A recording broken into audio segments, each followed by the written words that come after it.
Olá, que a graça do Senhor Jesus esteja com você. Estamos prontos mais uma vez para continuar a nossa meditação diária na palavra, sendo guiados pela lição da Escola Sabatina. Agradeço a sua companhia diária, viu? E a sua colaboração quando você toma esse vídeo e leva a outras pessoas. Se ainda não é inscrito ou inscrita, não se esqueça de fazer isso. Se inscreva e se junte à nossa grande família do Lição Fácil e receba diariamente os vídeos das lições aí na sua casa, tá bom? Se ao final você gostou, não se esqueça de deixar o seu gostei, hein? Porque isso fortalece o nosso canal. Vamos lá, mande-a embora. Como que Deus tem que lidar com o seu próprio povo, né?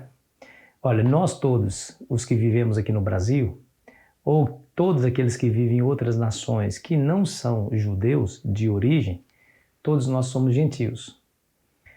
Mas para que o evangelho chegasse ao mundo gentílico, para que o evangelho saísse das cercanias de Jerusalém e a Judéia e avançasse em direção às nações gentílicas, Deus precisou quebrar o preconceito dos seus próprios discípulos.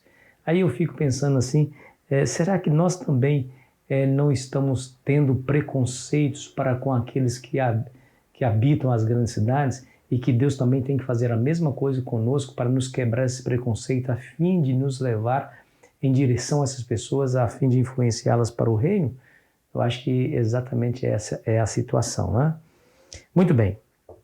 Assim como Jesus se importava com todas as etnias, não devemos ser diferentes, devemos também nos importar com todas as pessoas. Nós somos de uma mesma família. Qual família? A família humana, né? Como diz alguns pensadores, nós somos de um único gênero. Qual gênero que nós somos? Não é gênero masculino e feminino, nós somos do gênero homo, né? Somos humanos, seres humanos. Esse é o gênero que nos caracteriza. E nós que chamamos Deus de Pai, devemos considerar todos os nossos semelhantes como nossos irmãos que precisam conhecer acerca da salvação.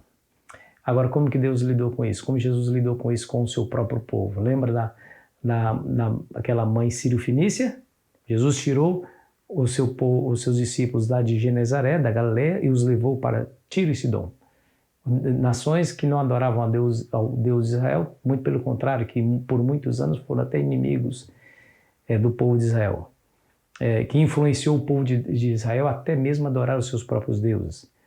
Então, por que Jesus tira os seus discípulos e os leva para lá? Para mostrar a eles que a missão precisa alcançar todas as pessoas. Aí ele diz assim, essas pessoas são como ovelhas que não têm pastor.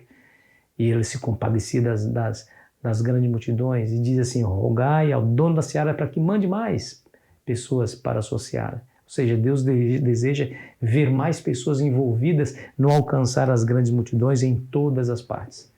Depois que passou isso, Jesus ainda não se cansou de quebrar o preconceito e orgulho nacional de seus próprios discípulos, porque eles não se livraram completamente desse preconceito.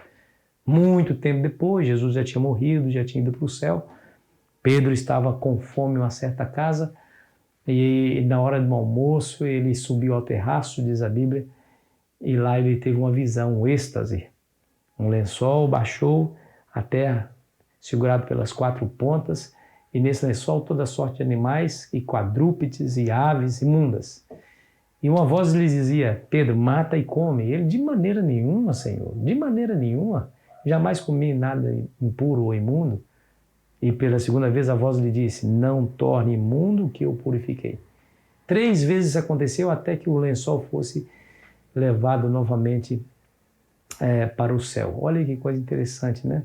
Olha que coisa interessante. Alguns, erroneamente, acham que Jesus estava purificando todas as carnes aqui de animais e nos dando liberdade para comer todas elas. Que coisa absurda, né? Que coisa absurda. Como é que o Senhor Jesus ia permitir que os seres humanos comessem, por exemplo, carnes que lhe fosse danosa para a saúde, né? Como é que você comeria carnes de aves de rapina? Como é que você comeria rato, por exemplo? Como é que você comeria animais cujas carnes estão impregnadas de veneno, de coisas ruins que são nocivas para a nossa saúde. Jesus nunca faria isso, jamais faria isso. Então, o que Jesus quis dizer aqui ao incentivar o seu discípulo Pedro a fazer exatamente isso? Olha o verso 28, qual foi a conclusão que Pedro chegou. Capítulo 10 de Atos, versículo 28. A quem se dirigiu dizendo, vós bem sabeis que é proibido a um judeu juntar-se ou mesmo aproximar-se de alguém de outra raça. Mas Deus me demonstrou que nenhum homem considerasse comum ou imundo. Olha que coisa interessante, tá vendo? Deus me mostrou isso de maneira mais dramática possível. Eu fico pensando em Pedro ali, ouvindo a ordem. Mata e come, Deus falando para ele. E ele enfrentou a Deus, disse, não, Senhor, de maneira nenhuma. Olha que homem desobediente, né? Se Deus estava mandando, por que ele não matou ou não comeu? Não, porque não era a intenção de Deus que ele matasse e comesse. A intenção de Deus é chocar o coração daquele homem para que ele pudesse entender que todas as pessoas de todas as nações que lhe aceitam, que lhe obedecem, também são aceitos por Deus, assim como os judeus o são. Olha que coisa interessante. Ele chega a essa própria conclusão. Veja o verso 34, 35. Então falou Pedro dizendo, reconheço por verdade que Deus não faz acepção de pessoas. Pelo contrário, em qualquer nação, aquele que o teme e faz o que é justo, lhe é aceitável. Os judeus estavam movidos pelo orgulho nacional e pelo preconceito contra os gentios, e Deus precisava destruir isso no coração deles. Se Deus não tivesse feito isso, e se eles não tivessem entendido assim, todos nós ainda estávamos em trevas, sem conhecimento de Jesus e do Evangelho, porque afinal de contas estamos vivendo aqui no Brasil a 10 mil quilômetros de distância de Jerusalém e o Evangelho ficaria circunscrito somente àquela região e nunca nos alcançaria aqui onde nós vivemos.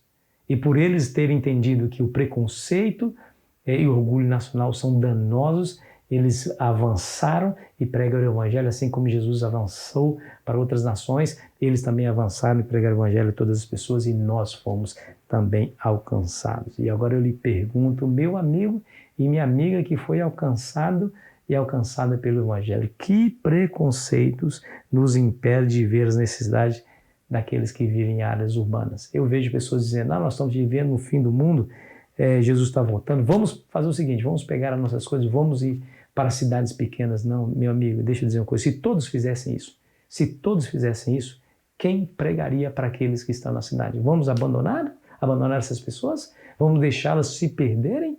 Vamos deixá-las nas mãos do diabo sem que façamos alguma coisa para libertá-las? É isso? De jeito nenhum. Não é hora, nós precisamos atender o chamado de Jesus para ir a essas cidades. Quando ele estava no meio daquelas grandes multidões, aquelas massas anônimas, o Senhor Jesus disse, orai para o dono da seara para que mande mais pessoas, porque a seara é grande e os ceifeiros são poucos.